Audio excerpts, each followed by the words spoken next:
Hello, in this video I'm gonna show you how to change the voice control Meta AI voice or a language on your Meta Ray-Ban glasses.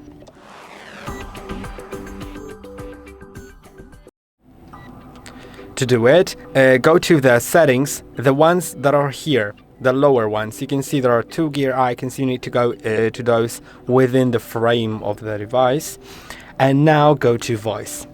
Then you'll go to language and voice, and you can change the language here to any of those. Yeah, I think that's basically all you get here. I'll change it to United Kingdom, and let's go back. Then you can change the speaking rate if you want, and you can change the voice. Here I have two options. In the United States there was, I think, 6 options.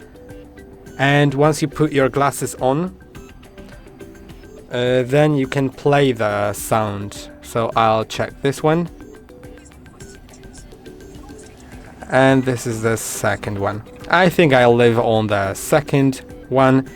You can set it and save it. And I hope that this video was helpful. Don't forget to like and subscribe. See you in the next one.